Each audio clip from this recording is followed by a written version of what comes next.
You know, we're here today at a peppermint field with one of our key suppliers of peppermint. From behind a desk or in front of a computer, it's easy to talk about quality, it's easy to talk about the amount of oils or the amount of the other products we might need, and it's easy to talk about price.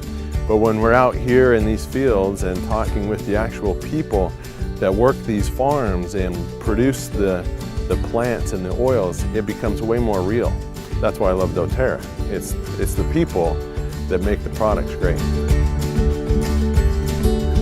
My great-grandfather, an immigrant from Germany in the late 1800s, and him and his son, his family, they started to produce peppermint. We're still growing that same mint, same variety actually, the same farm, some 80 years later.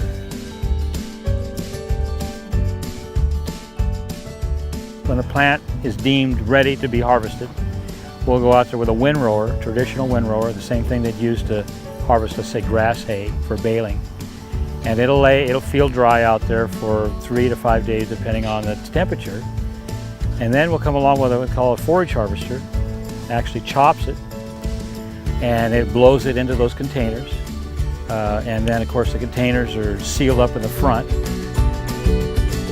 Portable wagons come in from the field, filled with the chopped material. The mint would be the stems and the leaves. Inside these tubs are lined, exposed, perforated tubes where the steam can be blown in. High pressure steam goes in and it travels up inside the tub, actually exploding the oil glands which are held underneath the leaves. You can actually do the same thing by just squeezing the plant, but that'd take a lot of people in there to do all that to all those leaves.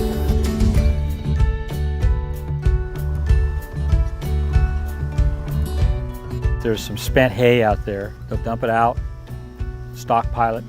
Right. In the fall, when everything else is done, we put it in manure spreaders and we'll mulch the fields. I guess it becomes something in your blood a little bit. I was proud to see my kids want to carry that on. I know in these generations, there's a lot of attractiveness to go do other things in this world, but I think they see that there's value in producing something that is so widely used and actually help people. I've worked jobs where you really don't see the fruits of your labor, and this is a job where that's dramatically different. I get to hold in my hand the product of my work, and it's an amazing thing. I mean, even as busy as I am, I still take a moment just to realize what I'm doing and just what it means.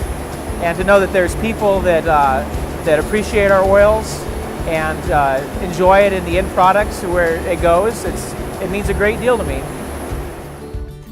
The quality of this oil from a chemical standpoint is in its high menthol content, which is appreciably higher than what you'll see in a lot of other mint products. The smoothness, the low furan levels, and it's just a very smooth, sweet U.S. oil, which is why the United States is known as having the best peppermint oil in the world.